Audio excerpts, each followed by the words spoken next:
Hello and welcome to Bamboo Shoots. This is our attempt at talking about topics that interest us, explore them in some detail, and see if they make sense in the business. These are not a question and an answer, but a conversation.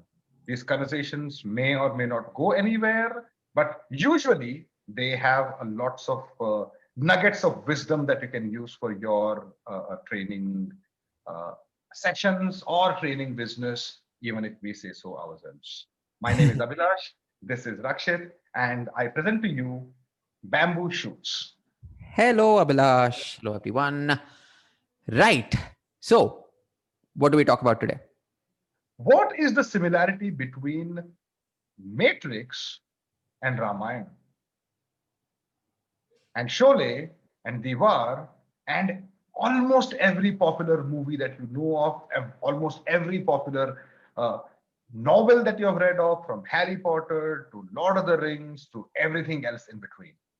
What is common between them? They're all great stories. Uh-huh. Yeah. And they have a And hero. they have a hero. Yes, they do. They do have a hero. This hero is on a journey. So it's called the hero's journey. The hero's journey or monomyth is a formula that pretty much works for most successful stories from every region in the world, every time period in the world, from mythology to contemporary movies to novels to any kind of literary storytelling tradition.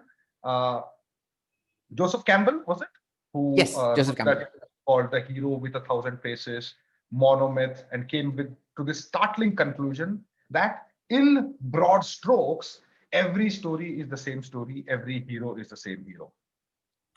And Absolutely. today, we want to talk about how the knowledge of that formula almost helps you to do your training sessions better. Sometimes we apply this to our own training sessions more consciously. Sometimes it just happens by itself. But overall, we want to, I think, unpack today the formula and see how it benefits the uh, world of training and facilitation. Is that the plan, Rakshan? Yeah, that sounds like a plan. And so for that, I think we start with what the hero's journey is, right? I believe Joseph Campbell went on to break it down into about 10 stages, if I'm not mistaken, 8 or 10 stages that every hero goes through. And while they make for great uh, um, stages in a story, I think for our purposes, we can break it down a little. We can simplify it a little further. So what is the hero's journey? You have an ordinary person leading an ordinary life who is called to adventure, Mhm. right? Resists that call sometimes, but has a mentor who helps this person to heed the call of adventure. This person then goes on to face great trials and challenges, preparing themselves in this journey, goes into a cave where they overcome their biggest fears, personal, fight against a villain and defeat this villain or escape this villain to uh, with the help of all the skills they've learned and the allies they've formed, and come back to the ordinary world, um, a changed person, and having changed the world with them. So there is an ordinary person in an ordinary world who steps into this extraordinary world, has all of these experiences that change this person, and comes back out to the ordinary world, having becoming a changed person and also having changed the world with them.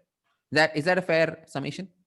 I think so. I think so. And while this seems very much like a fairy tale description of how it would be a hero and a mentor and a villain and a fight in the cave and all of that, once you know this formula, and we're not going to go too deep into the storytelling formula itself here, but once you understand this formula, what will happen is you will start seeing it everywhere in every movie that you have liked, every story that you have read, every story you have heard. And Once you understand the formula, once you start seeing it, you can now start using it, because it is a very potent formula to tell your own stories. When you are the storyteller, think how your hero is going to progress, right? And you become a better storyteller for having understood the formula and seeing it in every place that is possible. That said, what are we even doing talking about this storytelling formula in learning and development company discussion? Right. So that's a good question to start with. I take your point, right, Abhilash, that you can become a better storyteller with the hero's journey, knowing the structure. But what really changed the way I approach learning and development was a particular seminar I attended by a gamification expert called Marigo Raftapoulos, who proposed the idea that you may want to look at all of your learning and development journeys within the mold of the hero's journey, right? Right. So instead of looking at your program as a one-off 3-hour session, try and craft a journey for your learner so that they are engaged over the course of the program, and two, they take back something important from this particular program they've attended. And I thought that was a very Right. powerful idea. Mhm. So essentially, treat yourself as the hero or treat the learner as the hero here. Who is the hero Oh, who's undertaking the journey? right. So it's always you're told when you are preparing a program to think from the learner's point of view. Therefore, in this Right. case, the learner becomes the hero, and you take on the role of the mentor, so to speak. So typically, right, with any learning and development program, what you are essentially saying is that you have a learner who lives an ordinary life in the ordinary world, is an associate, a senior associate, a manager in a particular company, a child maybe if you're doing, or a college student. When they enter into your training room is when they've entered that extraordinary world.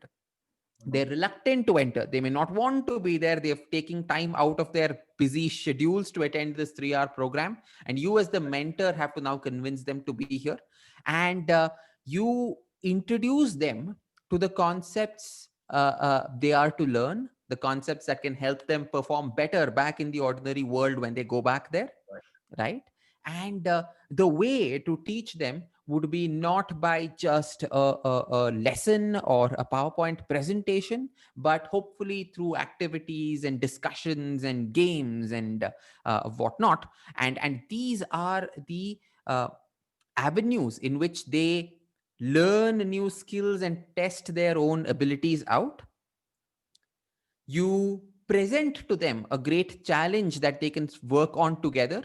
So each learner who's come in is a hero, they have their own allies. Now you're basically using social learning here, in that if I have a group of 20 people in my room, and they're all trying to they are the heroes of their story, they also have this sort of support group that is there to help them. They work together, overcome this one challenge that you want them to solve, they do, and as a trainer that you've succeeded, that they now understand this concept really well. And they go back into the ordinary world, reflecting upon how they could apply these concepts that they've learned in a safe training environment back at a back at work. Right. So we're not taking them into the inmost cave then. We are not actually taking them into a literal cave. No, no, unless I don't know, unless you're doing a program for minors, I suppose. uh, Yeah. Yeah. MINERS, minors. yes. Definitely. Right. All right. Okay. So no, that makes sense. I mean, my you know silly joke apart, the idea here is to uh, not turn a training uh, uh, area into a safe space. Is that what you're coming at there?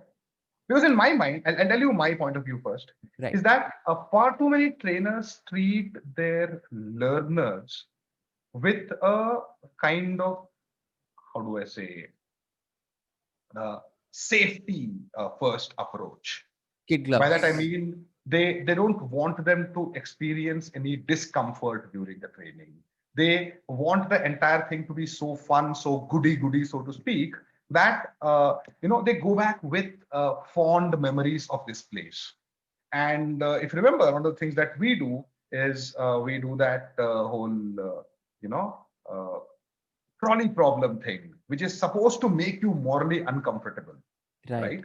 So far too many trainers that I know are themselves so uncomfortable of putting learners into discomfort that they might not actually be able to do justice to the learners because they are safeguarding them too much. They are not putting them in any harm's way. They are not making them uh, feel the pain a little, make them think hard, get up and Right. actually do some difficult stuff and all of that. What's your take on that, Rajesh? Um, I approach it the way video games approach it. I understand where you're coming from, but I approach it the way video games approach it. We've always believed that you want to make your trainings, your learning journeys more like a game, right? That's been the premise on which Gentle Bamboo was founded. So I've always approached this from the point of view of how video games approach it. And if you look at how video games are structured, they begin with some kind of simple onboarding, right? Right. For example, in Mario, I know that by pressing the right arrow key, I move forward. By pressing the left arrow key, I can move backward. I can jump, and I know what I'm supposed to collect, those coins and those mushrooms, and I know who I'm supposed to destroy, those villains. And that's the first level. That's easy, right? It helps me get a sense of the controls. Now imagine if that is all I had to do over the course of the entire game, without any escalating challenge or without any escalating stakes, then the game would get boring real fast.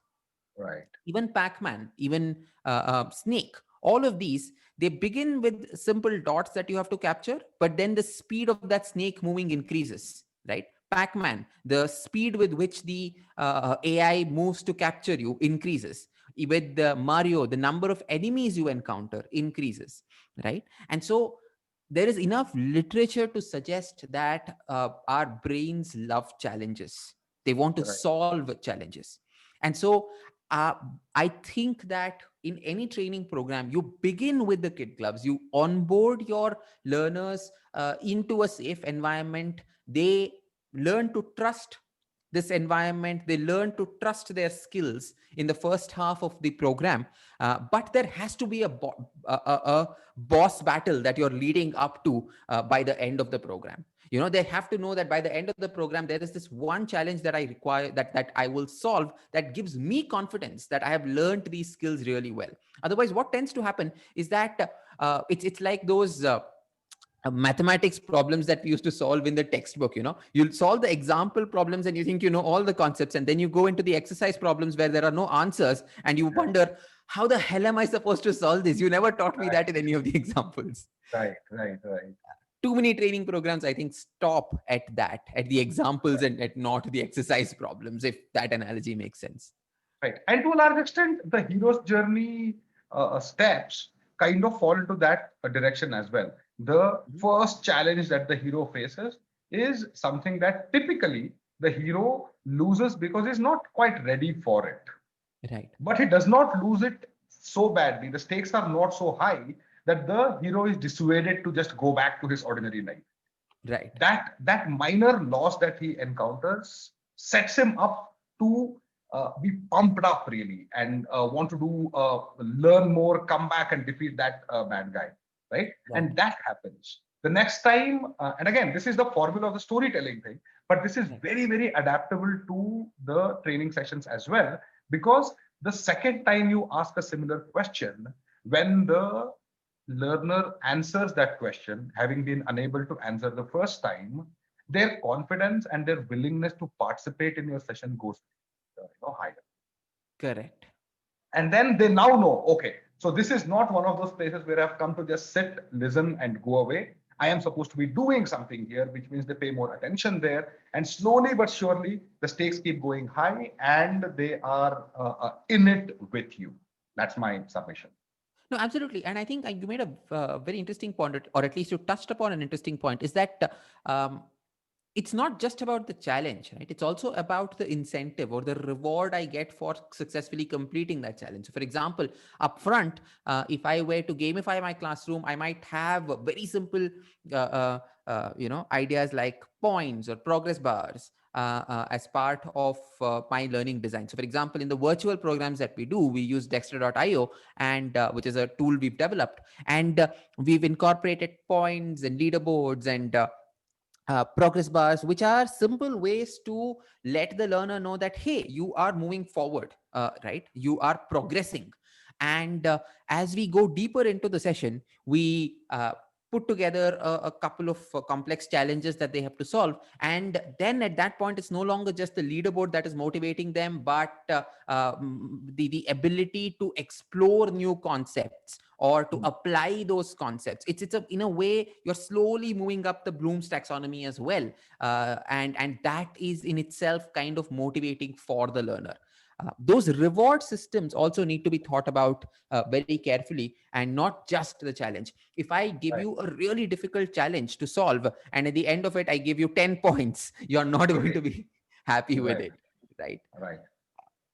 So no, that's again true with respect to the hero's journey as well. Because if you defeat a minor villain Mhm. on the way, nothing much happens. I mean, you get confidence, you learn something, but then you're still going towards your big villain.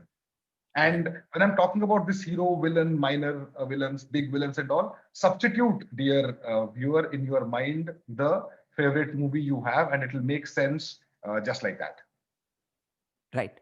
Right. right? And the time as it passes, the challenges becoming more difficult, and you progressing towards what is referred to usually as the big bad evil guy. It could be so nerve wracking sometimes that the tension keeps building up, and finally, and in 99 out of 100 hero's journey kind of stories, the hero eventually wins. That's not why you're watching the movie. You know Harry Potter is going to win. You know goodness will conquer badness eventually in the story, but you want to know how it happens, and that's why you're watching Right. it. And the fight has to have big stakes in the hero's journey, and thereby when you design a training exercise, if you can actually do that before Mhm. the participants leave from your training exercise, let them leave on a high of having achieved something spectacular. And what then happens is they'll remember the training session and the learnings from it much longer. The mentor will be more memorable, and Right. the setting itself will be more memorable. Right.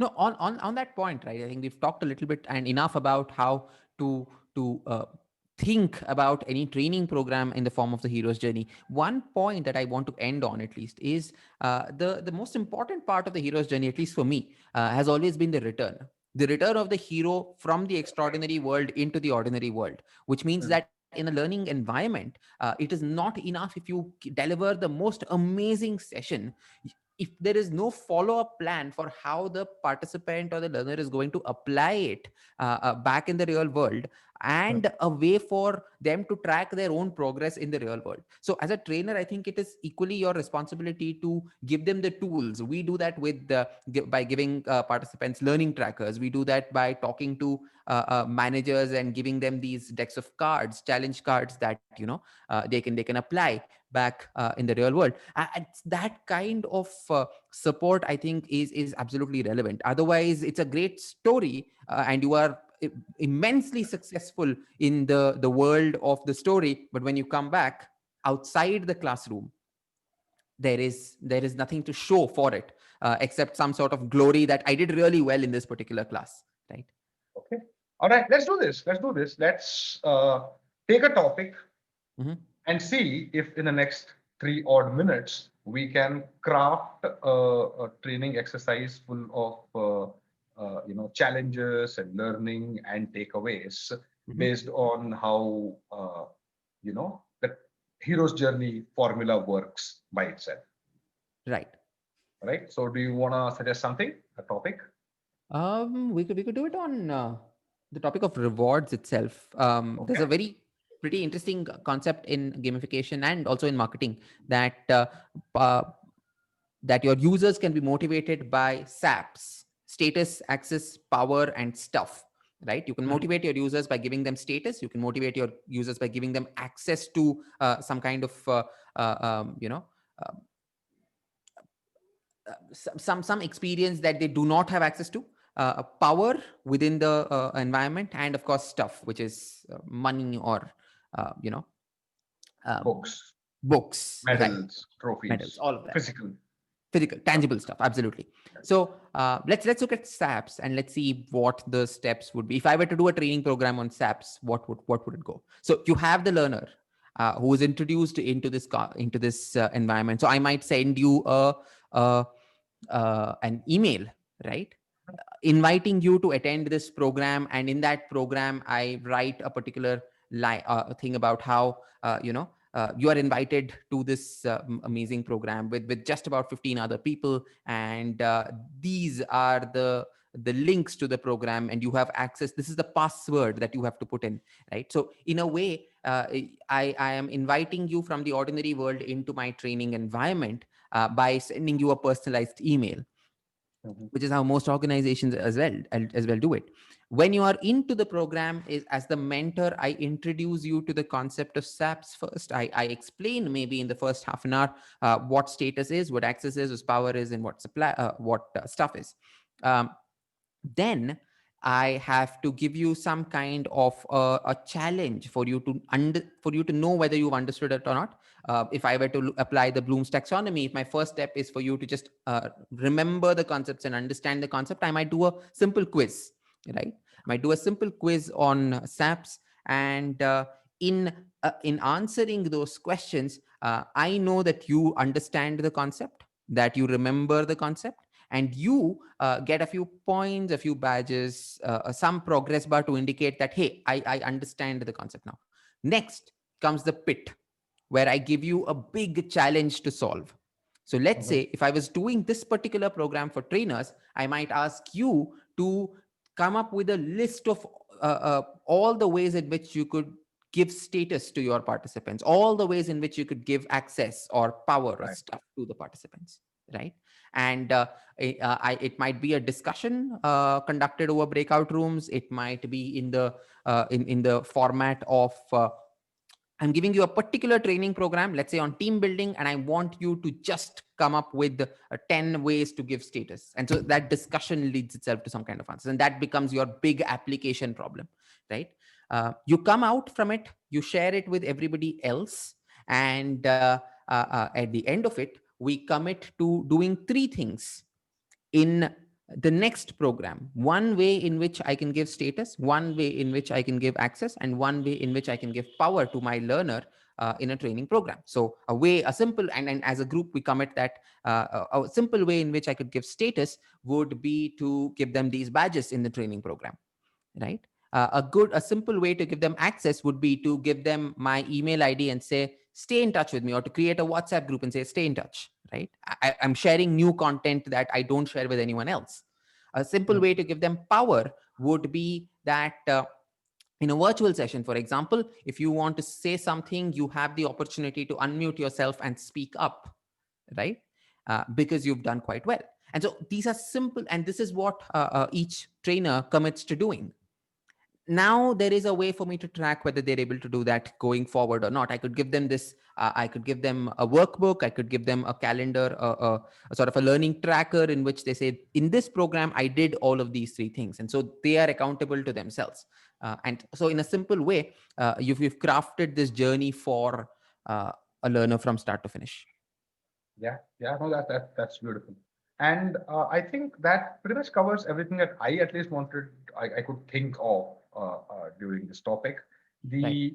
The one thing that I do urge is that uh, the hero's journey is something that you may have to read a little more to understand. Don't just rely on our, you know, application of the hero's journey to trainers and trainees in a training session, but learn a little more about it. Learn how it actually works. What are the various stages? And I think this can be a fabulous tool to tell your own stories within the training session. Of course, once you learn Mhm. this, if nothing else, you will be able to tell better stories in your training sessions. But if you go a little further, and we are at least Rakshit and I are on our own journey Mhm. towards incorporating more and more of Hero's journey into the training sessions that we do. It's not easy,